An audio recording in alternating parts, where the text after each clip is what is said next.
Good afternoon. It's Wednesday, the 24th of May, 2023, just after 1 o'clock. Welcome to UK Column News. I'm your host, Mike Robinson. Joining me by video link, we've got Debi Evans, as usual, for Wednesday, but we've got Vanessa Beeley joining us today from Damascus via video link as well. Okay, we're going to get started off today with some excellent news, actually. So Sucharit Bhakdi, we talked about this last week, was in court in Germany yesterday over comments he made over COVID-19 and vaccination and so on. If we remember, the two charges that he was facing were, first of all, having incited hatred against a religious group and attacked the human dignity of others by insulting and maliciously disparaging that religious group while acting in concert in a manner likely to disturb the public peace. And secondly, having publicly trivialized an act committed under the rule of National Socialism for the kind described in Section 6(1) of the International Criminal Code in a manner to disturb public peace. So he was potentially facing a jail term, certainly a large fine, but the court case began yesterday. So let's just look at a little bit of video on this. And quite a number of people appearing to turned up to support him. There was a police presence there, and they're clapping him and his legal team on the way into the court case. So lawyers supporting him arrived at the court case. They argued that the three reasons for the court to drop the case. First of all, prosecution didn't have the full video at the time that it began the court proceedings, so they couldn't see the overall context of the comments that he made. Second of all, they didn't make any effort to receive the entire video, which contained the allegedly anti-Semitic statements. And third, the concerns over the indictment containing Professor Bhakdi's private information. So the court case took place over a number of hours yesterday afternoon. We can see inside, we've just seen inside the courtroom and so on. The prosecutor, Silke Fischinger probably is the correct way to pronounce that, was asking for something in the region of 16,000 euros fine at the end of this. So as it turned out at the end, she was not asking for a custodial sentence. This is the prosecutor herself. But the good news is that, the case was lost, and Professor Bhakdi was found not guilty of the charges, as it should have been. And Vanessa, I'd like to get your thoughts on this, if you could, please, because this issue of anti-Semitism keeps being brought up whenever anybody makes any kind of comment, and it's clearly on one hand a way just to prevent people making comments, but on the other hand, it's not doing that particular community any good either.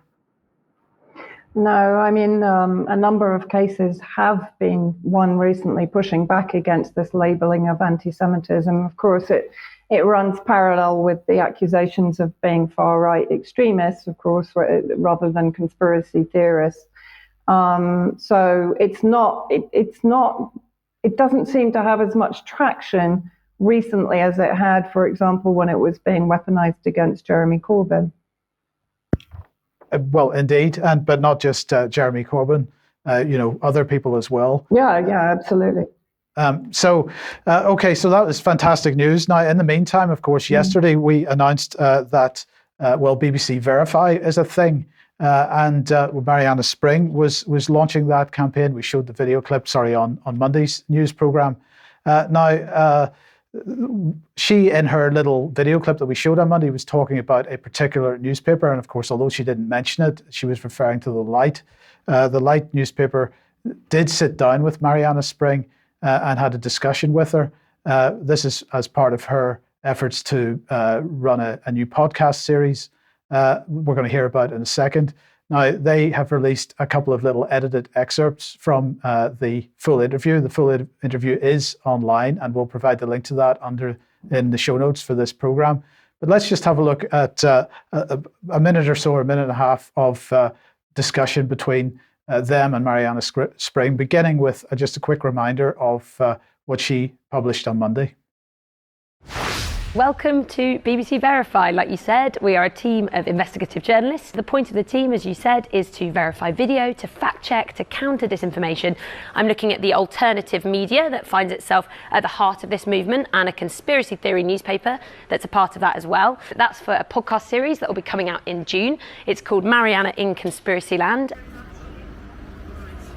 How you doing, Mariana Spring? Thanks for coming down to interview with us today for the Light Paper. I am the BBC's disinformation and social media correspondent. My name's Darren Nesbitt. I'm a musician from Manchester. 3 years ago, I started the Light Paper with no publishing experience or anything else. We're beating the online censorship, which obviously you guys helped put in place. I'm an investigative reporter, and I believe passionately in the importance of exposing harm and wrongdoing. I believe that it's really important that we hold power to account. Edward Dowd used to work for BlackRock, so he's definitely not doing it for the money. Athletes, young athletes, who've all have decided to make things very, very personal for you.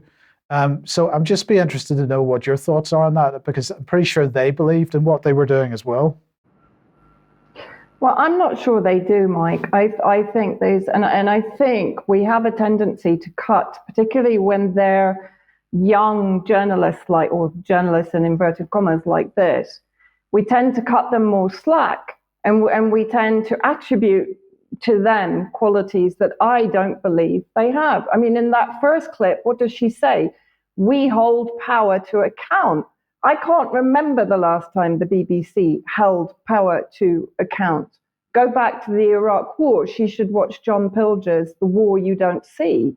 I mean, has she done any research into the history of BBC manufacturing consent for war, its obfuscation of facts? The thing is that these BBC journalists are trained to present themselves in a way that is anodyne, acceptable, full of this kind of enthusiasm, and people fall for it. They fall for Jeremy Bowen being the elder statesman, the kindly gentleman of journalism. That guy has done more damage alongside Lise Doucette to Syria than almost any other media organization employee. So I'm sorry. For me, I don't cut them the slack, because quite honestly, if they interviewed Chloe Hadjimatheou, if they interviewed Olivia Solon, you would have a very similar interview. At the end of the day, what Mariana Spring is doing is not only dishonest in the way that she's producing these fake Facebook social media accounts, including a teenager to infiltrate teenage social media activity when there was a stabbing in 2020. But she is not holding power to account. She's deliberately trying to attack the smaller media, the independent media that are holding power to account. So I'm sorry, I don't have the same sympathy for her or any other young journalist that steps onto the BBC career ladder. Sorry. Well, I wasn't okay. I wasn't implying sympathy there. I'll just clarify that. But anyway, okay. Sorry. Of polite. I mean, they were suggesting, she has some kind of genuine intention in what she's doing. I just in her own mind, though. I just want to put that caveat on it. In her own mind. But okay, now I take on board everything you've said. I'm not disagreeing with you in any way. But anyway, let's just move on to this, Debbie, because of course you've been trying for a little while to get Mariana Spring to engage with you and with us in some way, but she doesn't seem to want to do that. Look, I am asking her to verify me, to verify us, to verify the misinformation that we're getting. I'm tweeting her. I think I'm being very polite. I think I'm being pretty hospitable. I've been upfront. I've told her who I am, that I work for alternative media outlets. I've put UK column handle on the tweets. I've offered her a cup of tea. I've said I'll Zoom her. I'd love to share the disinformation specifically and maybe introduce her to people like Charlotte from UK CV Family and Alex and others that we've interviewed, like Eleanor, who lost, to introduce her to. So as yet, I haven't received a reply. Perhaps she doesn't want to verify me. Perhaps she doesn't need to verify me. But I tend to sort of sway with what Vanessa said, in that if I was in her position, I would be absolutely jumping at an opportunity that we are offering her, but she just doesn't seem willing to engage. Yeah, okay, thank you very much. Okay, let's change subject then. And Vanessa, let's move over to Africa. Now, a few weeks ago, you said very clearly that you believed that we were going to see much more strife starting to arise in Africa. That seems to be happening. Yeah, and actually, this report was published by The Observer, as you pointed out to me, as The Guardian. Russian mercenaries behind slaughter of 500 in Mali village, UN report finds. Report implicates, guess who, the Wagner group of fighters in the Mura atrocity, including the torture and rape of civilians. And this was published on Saturday, the 20th of May. So I started to do a bit of digging. So first of all, reading through the report, very familiar to many of the reports that I have been reading on Syria, for example, since 2014, 2015. Immediately refuted by the Malian government spokesperson, who described the report as biased and based on a fictional account, and said an investigation by Malian judicial authorities had found not a single civilian in Mura was killed during the military operation, only armed terrorists. And we'll come on to why the armed terrorists are there and where they come from in a minute. The operation, described by the authorities as an anti-terrorist military operation against an Islamist extremist group, Katiba Machina, which has imposed its rigorous and intolerant version of Sharia law on inhabitants, raised taxes and made local men follow their dress codes, began on the 27th of March 2022, a busy market day in Mura. Now, bear in mind, the 27th of March, of course, almost coincides with the start of the Russian special military operation in Ukraine. Then we have Amnesty International, Samira Daoud, regional director for West and Central Africa, said what happened in Mura could constitute crimes under international law. Again, all of this is sounding horribly familiar. While the UN notes that around 30 combatants from the armed group were present in Mura on the 27th of March 2022, their presence can in no way justify the extrajudicial executions, rapes, and looting committed by the armed forces against the inhabitants and stallholders trapped by their siege. Now, it's worth bearing in mind here, very similar to the Khan Sheikhoun alleged chemical attack in 2017, the UN did not actually have permission to enter Mura, so they were entirely reliant on open source intelligence and sources, again, very familiar.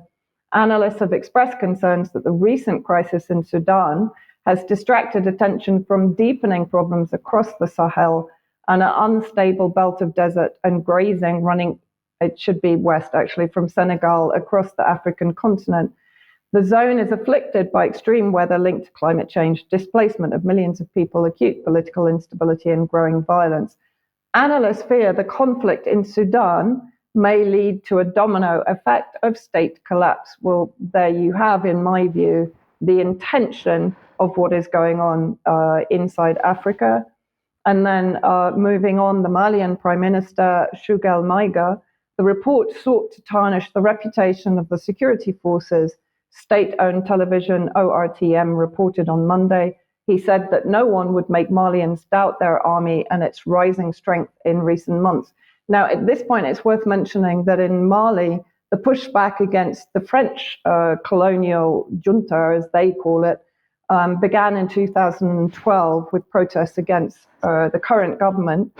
That then led to the surge in terrorist activity in Mali, no coincidence there. And then in 2020, there were further protests against the French-aligned regime, which led to the army being in power that supported the people's protests. And there is now a very young government in control in Mali. And he also mentioned that Mali has now ordered an espionage probe of the UN, whom it accused of being manipulated by the French junta. And that was simply because of the satellite images that were included in the report. Apparently, the UN didn't get permission to take those photos or to use those photos from the Malian government. Here is a map from, the Critical Threats Project at the American Enterprise Institute, which was drawn up on April the 19th, 2023. And this shows basically the activity from Islamic State Greater Sahara, particularly on the borders surrounding Mali, in Burkina Faso and Niger, and in central Mali. So you can see where the terrorist activity is increasing since, as I said, 2012, and then moving on. I did actually today or yesterday reach out to a Russian Ministry of Foreign Affairs official to give me a comment on the report or the article in The Guardian. And basically he responded with the following points. Look at the timing. It comes right after the liberation of Bakhmut, or Artemovsk as it is now, of course, which has been liberated by Wagner after 240 days of heavy fighting. A lack of evidence, which I already mentioned. The UN investigators were not given access to Mura, but can still draw conclusions based on open source. UN aligns with France, not with the Mali government. France has their own private military contractors on the ground who consistently claim that Russia is responsible for crimes committed by terrorist groups that are effectively proxies of France in the region. UN MINUSCA, UN Multidimensional Integrated Stabilization, and I've put that in a different color for obvious reasons, mission in Central Africa and in Mali, the government was responsible for negotiating ceasefires when the Syrian Arab Army were advancing successfully, particularly in Aleppo. Majority of the Wagner division were moved from Africa to Ukraine at the beginning of the special military operation. So they are not or have not been as active in Africa currently. The UN is reliant on satellite images and sources. Sounds very much like two, or of course Syria, Douma, Khan Sheikhoun, and Eastern Ghouta chemical attacks or alleged chemical attacks. Here we have US General Milley giving his opinion on what Russia is doing, particularly in Mali. In addition to Bakhmut and Ukraine, Wagner Group is in many, many other places, most notably in West Africa, where they essentially have taken over a country. And they've pushed out the French out of, I think it was Mali, and some other places. So the Wagner Group is a very aggressive group. It's led by a very ruthless guy, Prigozhin. He purports to be a businessman, but he's got an incredible criminal background behind him. So this is a dangerous group. They're quite large, they're quite powerful, and they have at least reached throughout parts of Europe and into Africa and maybe some parts of the Middle East. I mean, quite extraordinary, isn't it? It's not as if the US hasn't got its own private military contractors all over the world. Some of them have carried out tremendous atrocities against civilians like Blackwater, etc. But here you have an example of, it was posted as an example of Mali support for Russia. There is a placard which actually relates to Congo. But anyway, whether it's Congo or Mali, let's have a look at the support for Russia in Africa.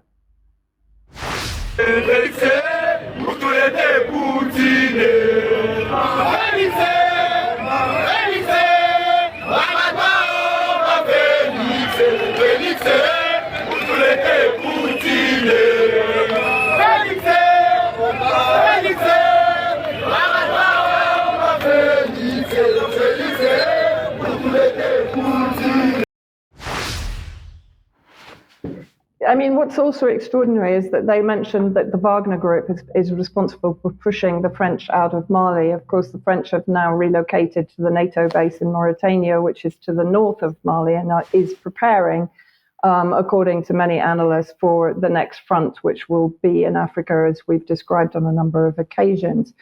But the extraordinary thing is, of course, they totally don't mention, or they disappear, the Malian resistance against French colonization, which has been growing in strength for more than a decade now. This was an article by Mike Jones in Strategic Culture, PMC, Wagner Group, and the era of French neocolonialism. Britain might be next. And in it, he points out a couple of the most significant and tangible contributions of Wagner to stability and security in the African region is that they help local people and governments to get rid of the parasitic influence of their former masters, in this case, of course, the French, who pumped resources from Africa for their own enrichment. The qualified protection of infrastructure facilities such as oil, gas, ports, and airports by a Russian private military company protects them from terrorist attacks. Protection of food convoys, repulsion of attacks by marauders and provocateurs, training of local security forces, and many other things allow Africans to forget their tragic and painful experience. It is well known that PMC Wagner managed to conduct a rapid and effective counterterrorism operation in the Central African Republic and Mali, simultaneously ridding these countries of military and economic dependence on France. And it must also be said that Africa also speaks out vociferously about their pivot towards the East and away from the traditional colonialists in France, Britain, and the United States. Now, look, Vanessa, I just want to raise this issue here because some people would say, well, of course, the Russians would say this because the Russians, Wagner Group's operating in there and so on. But we've got to remember that there has been millions and millions of pounds of Foreign Office Conflict, Security and Stability Fund money going into this region for years. The Tony Blair Institute is active in this country, and there's been no effective counterterrorism operation supported by the West at all. And so I've got to ask the question, is that because we are actually behind the terrorism operation in the first place? Absolutely. I mean, this is blueprint. This is exactly what happened in Syria, using terrorists to destabilize target regions. This was an article that appeared in Washington Post regarding the Pentagon leaks. Wagner Group surges in Africa with strategic footholds in 8 nations as US influence fades. Again, I think that is a bit of an exaggeration because it is actually the African nations themselves rising up against Western colonialism because they have an alternative in Russia and China, and that's what the West is actually objecting to. And those Pentagon leaks actually demonstrated that the US was trying to carry out assassinations of leaders in Ukraine and in the Sahel. Now, what I want to look at now also is another report that was published in the last few days by Action on Armed Violence. And this looks at Britain's special forces on service in at least 19 countries since 2011. And again, it's a bit like the Watson Institute on the reverberating effects of the wars since 9/11 on civilian populations. This is a shocking report in the lack of accountability by these armed forces. So this is the executive summary.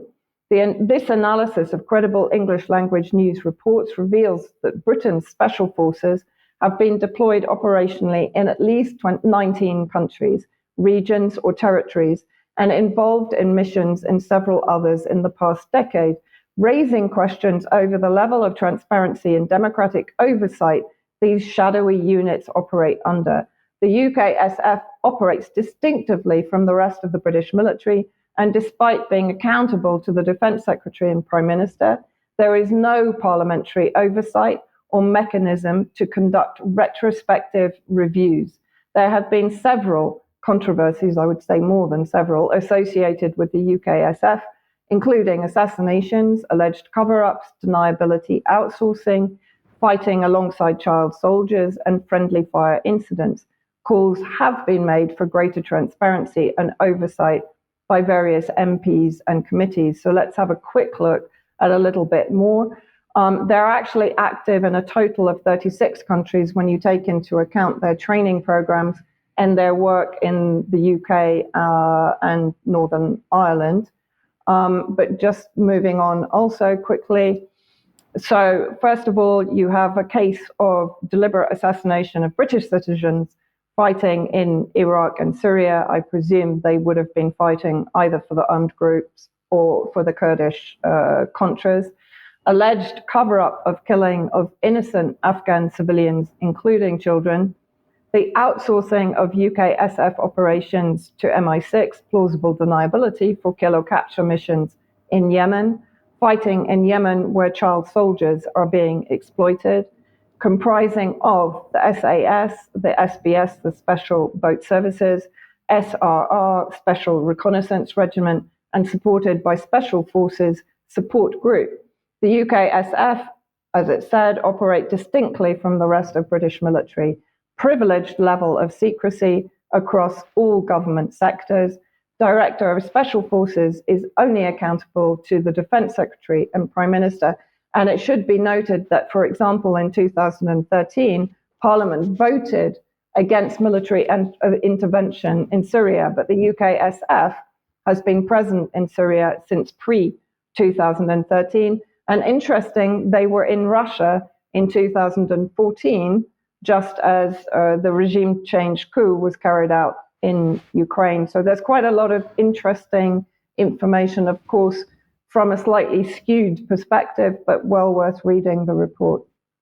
Okay, thank you for that, Vanessa. Okay, let's move back to the UK then. And well, the latest inflation figures were out today. This is what the Office for National Statistics was tweeting, that the rate of inflation fell notably as the large energy price rises seen last year were not repeated this April, but was offset partially by the increases in the cost of second-hand cars and cigarettes. So this is the graph showing that CPI has fallen to 8.1%. Well, that's starting to look very similar to what the Bank of England was predicting, but we'll come on to that in a second. The main driver that's still keeping it very, very high, of course, is food. And so if we look at the light blue line on this, we can see that that's still up around the 19% rate, which is just a staggering amount. But something that most of the mainstream media isn't talking about, but which people should be aware of course, is this concept of core inflation that the Office for National Statistics talks about. This is when you take food, energy, and alcohol, tobacco out of the CPI numbers. So, well, what's that showing is that, in fact, the underlying pressure on prices is still upwards. So it was 6.2% in March, it's 6.8% in April. But we don't have to worry because, in general, prices remain substantially higher than they were this time last year, with annual food price inflation near historic highs. But it is coming down, according to the Office for National Statistics. And of course, all the headlines say this is a good thing. But what we've got to keep in mind is, first of all, inflation is, or the inflation figures that the ONS publishes, rather, that reach all the headlines, this number is representative of a rate of change. And so that does not signify, if the inflation figure that they talk about is coming down, that does not signify that prices are coming down. And certainly we're seeing that in food. And although we're seeing prices coming off in energy a little bit, as we'll see in a second, the underlying pressure is still upwards. And of course, as David will undoubtedly talk about a bit more on Monday's programme, this is more related to the money supply than anything else, which is where you need to really go to find out what's going on with inflation. But if we just look at energy for a second, tomorrow the Ofgem is supposed to be announcing a reduction in the energy price cap that will come down, according to Cornwall Insight, as we'll see in a second, by what they believe will be around £450. So that is an announcement we're expecting tomorrow. If we look at the Cornwall Insight press release, they issued their final forecast for the July price cap. And this is what they had to say. They say that despite the cap falling from the sky-high prices of the past 2 years, the figure remains over £1,000 per year more than the price cap level seen prior to the pandemic. We do not currently expect to see bills return to pre-2020 levels before the end of the decade at the earliest. So that is an indication that your pound is not going as far as it should be, and that pain is not going away anytime soon. So the other point that they were making is, of course, the fact that the price cap comes down. So that puts a cap on the amount of money that energy companies can charge per unit of electricity. That doesn't mean that people will experience a much better situation, because, of course, in the meantime, the government is finally removed all its support. So, in fact, some people may find their energy prices going up in the next quarter rather than coming down. So we will we'll keep an eye on that, but the pain not going away anytime soon. Okay, if you like what the UK Column does, you'd like to support us, please head over to community.ukcolumn.org. There are options to help us out there. You could pick something up at the UK Column shop, but please do share material you find on the various platforms, including or especially ukcolumn.org and ukcolumnextracts.co.uk. Now, Debi, your blog is almost ready for publication. We expect it to go up later on today. What have you got this week? Well, this week, you'll be glad to know that I'm doing a bit of an MHRA special. I've also tried to look at, I've only really covered a little bit of it, of the dental system, or at least the collapsed dental system in this country. But the MHRA is, please do go and have a look, because if you want to see what the message was that popped up on my screen on the board meeting, then it will be in my blog, as will other notes of mine from the MHRA board. So it's an exclusive special this week. Okay, and you ran a survey on Twitter about the MHRA.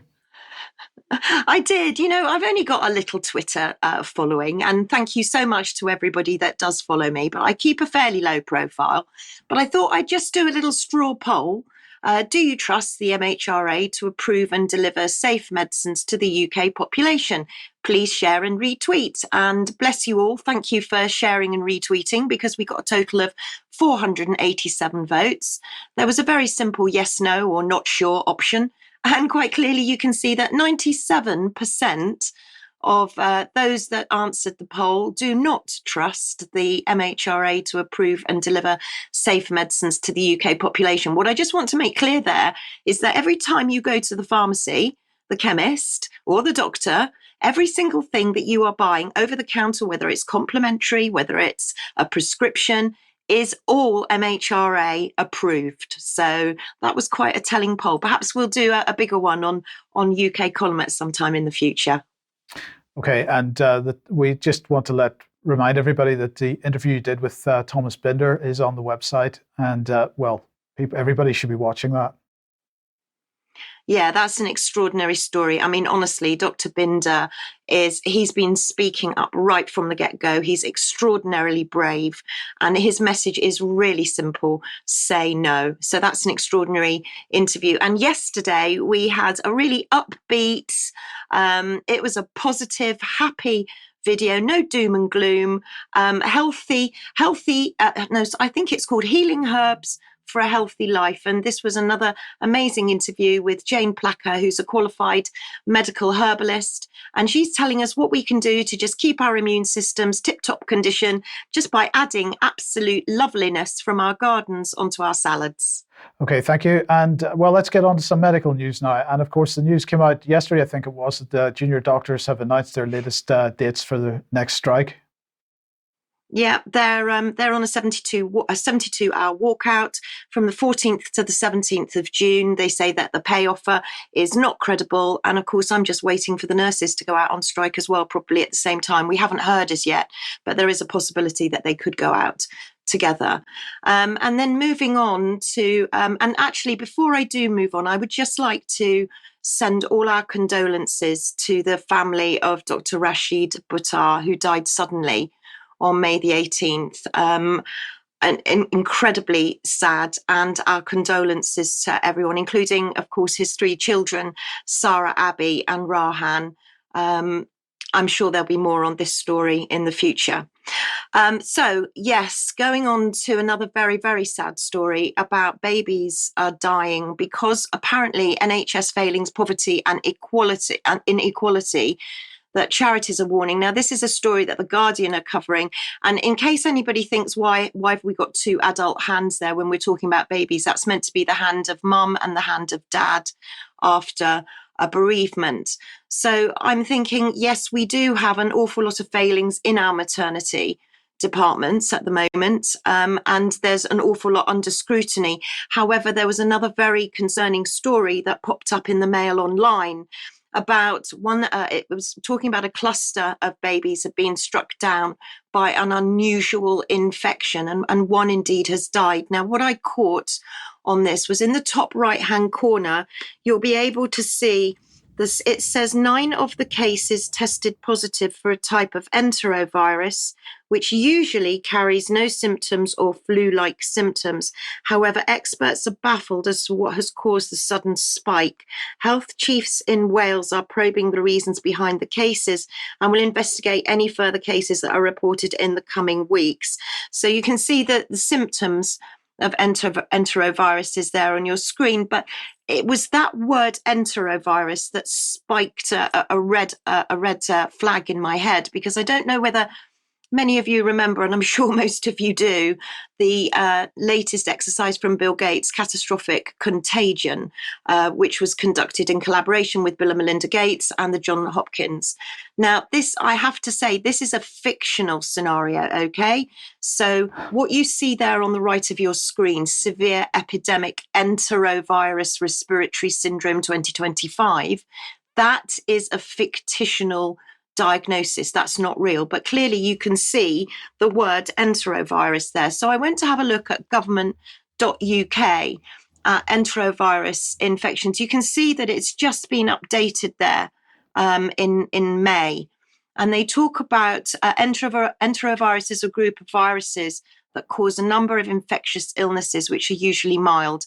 However, if they infect the central nervous system, they can cause serious illnesses like meningitis or acute flaccid paralysis. They also highlight the story that we've just mentioned, that a small cluster of neonatal enterovirus, which has caused myocarditis as well, is prevalent at the moment. Now, the next sentence particularly is concerning. The many types of enteroviruses include the viruses that cause polio and hand, foot, and mouth disease. Now, clearly you can see 2 mentions on that page of acute flaccid paralysis and polio and hand, foot, and mouth disease. So then I just went on to look at the page on gov.uk on acute flaccid paralysis. And you can see there that it says acute flaccid paralysis or myelitis is characterized by rapid onset of weakness of an individual's extremities, often including weakness of the muscles of respiration and swallowing, progressing to maximum severity within 10 days. The term flaccid indicates weakness accompanied by hypoflexia or araflexia in the affected limb or limbs. And in the past, AFP, acute flaccid paralysis, was commonly due to poliovirus infection. Now, I know there are going to be a lot of people that are probably saying, here we go again, viruses don't exist. Let's talk about germ theory, and we'll maybe talk about that a little bit in extra. But what really troubles me is that we clearly have a polio vaccine agenda going on, specifically in London. And indeed, the Hackney Citizen are reporting that this is a very, very real threat. This is an excuse or a reason or something that is being, in my opinion, blown up to encourage parents to jab their children. And as yet, we're seeing babies that are becoming very sick. And are we asking the questions? Are we saying, were their mums vaccinated during pregnancy? Has this got anything to do with the causal effect of the vaccine? And I just want to remind people of the NHS long-term plan, because there was something very worrying in the NHS long-term plan. And you can see it there that the children's palliative end-of-life care budget is going to be doubled. Why? Why would we want to increase and double the children's palliative care budget? Now, more of this can be seen in the article that I wrote, of course, which is an editor's choice, which is about the NHS long-term plan. So I'm very alarmed at this. And equally, I was just as alarmed at another story that the Mail Online are carrying. And this is predominantly a story that's been covered in America. So this isn't the British statistics. This is from the CDC.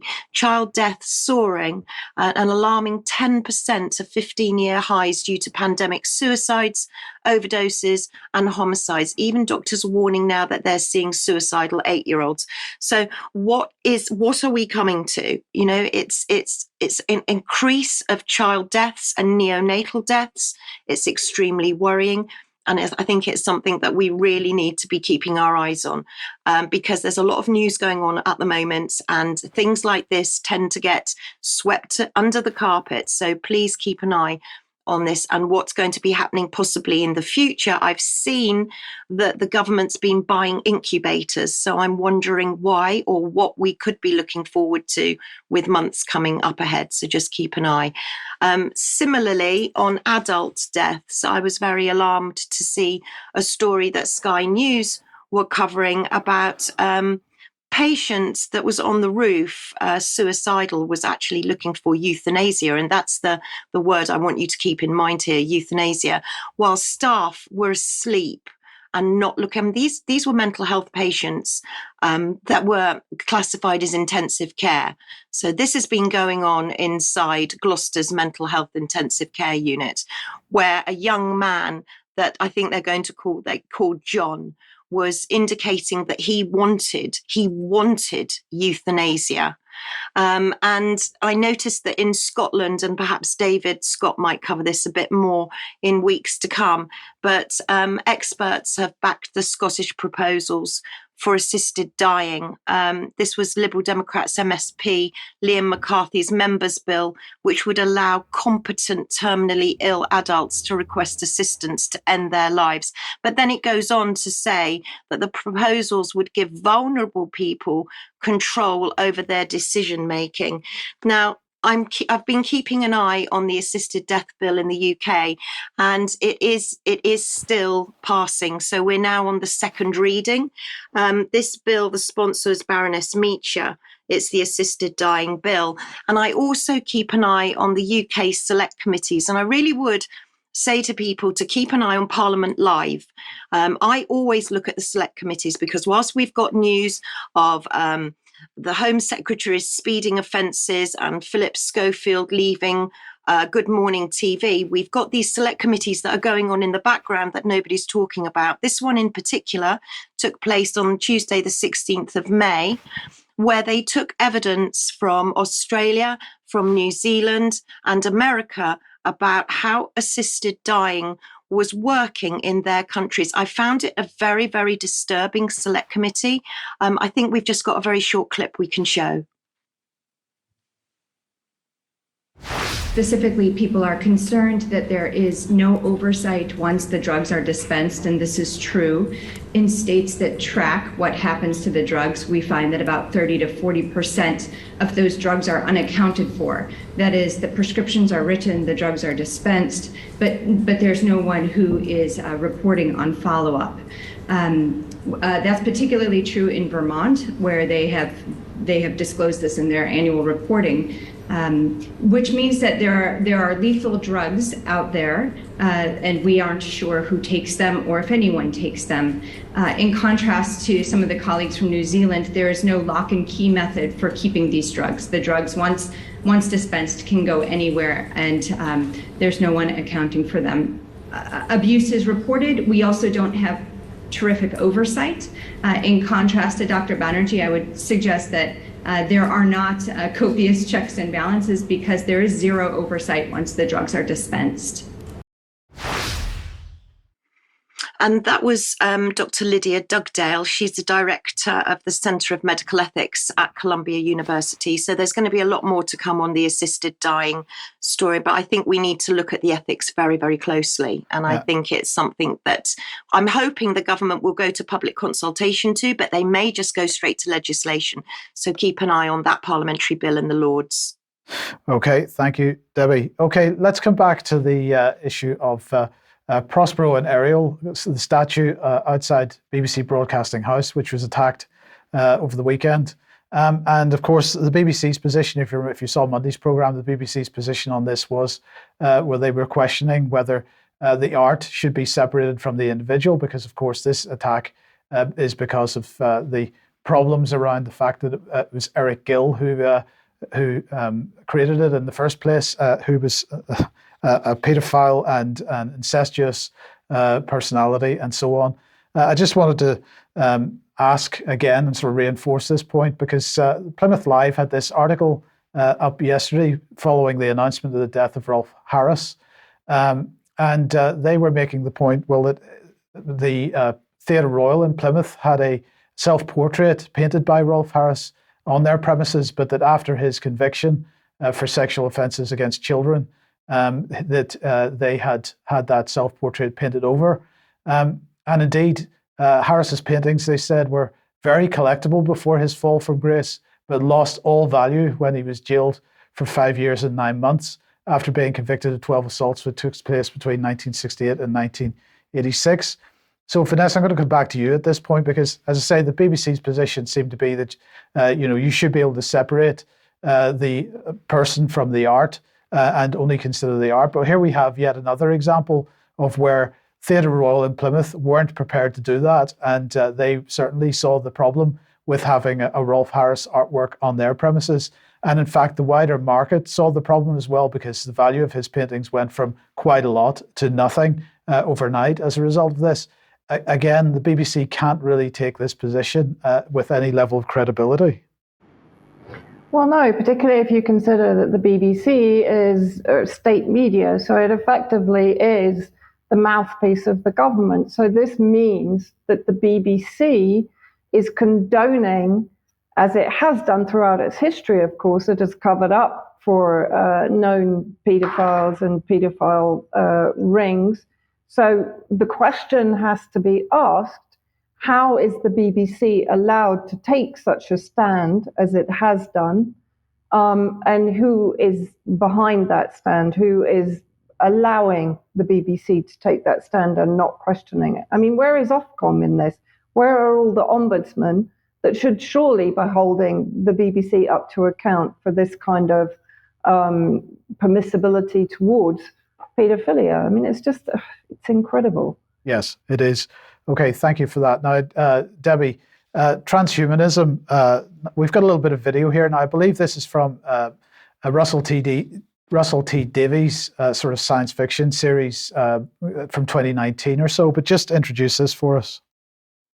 Yeah, this is from BBC Years and Years, which they put out in 2019. There was a series of 6 programmes. They were an hour long, and they followed the Lyons family during the time period of 2019 to 2034. Let's have a look at a little bit of it. I just want you to know. I love you, Mummy and Daddy. I know you do, sweetheart. And I'm going to ask you to take the filter off. Will you do that for me?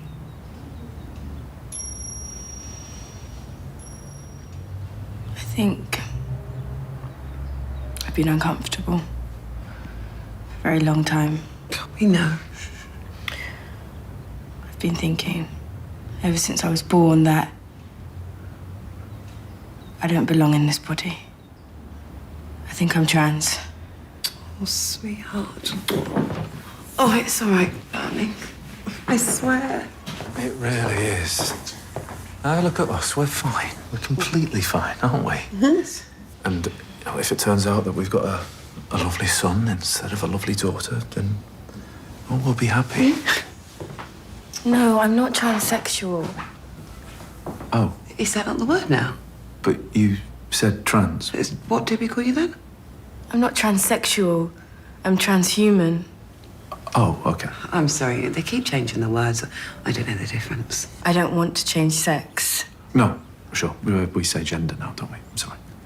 I said I'm not comfortable with my body, so I want to get rid of it. This thing, all the arms and legs and every single bit of it. I don't want to be flesh. I'm really sorry, but I'm going to escape this thing and become digital. What do you mean? They say one day, soon, they'll have clinics in Switzerland where you can go and you'll sign a form and they'll take your brain and download it into the cloud. And your body? Recycled. Into the earth. So you want to kill yourself? I want to live forever. As information, because that's what transhumans are, Mum. Not male or female, better. Where I'm going, there's no life or death, there's only data. I will be data.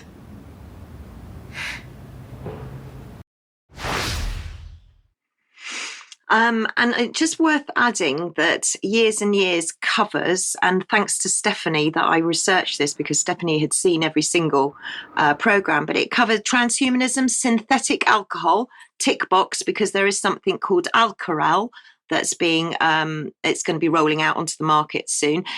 Spina bifida cured in the womb, tick, that's CRISPR-9 gene therapy. AMR, antimicrobial resistance, we've talked about that many times before.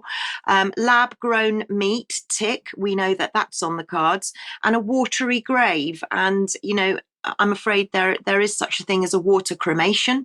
So it seems like all of those things seemed, well, the BBC knew something perhaps that we didn't, but it's not so far-fetched, because I don't know if anybody's heard of transableism, but this seems to go one on from the whole transgender issue. And transableism is that you would now be allowed to identify as disabled.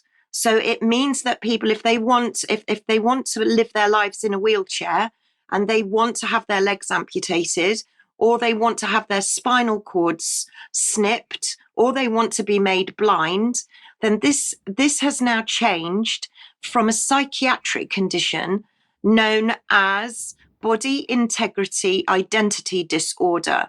So this apparently is to harness the stunning cultural power of gender ideology. I, for one, am absolutely horrified, but transableism is actually a thing.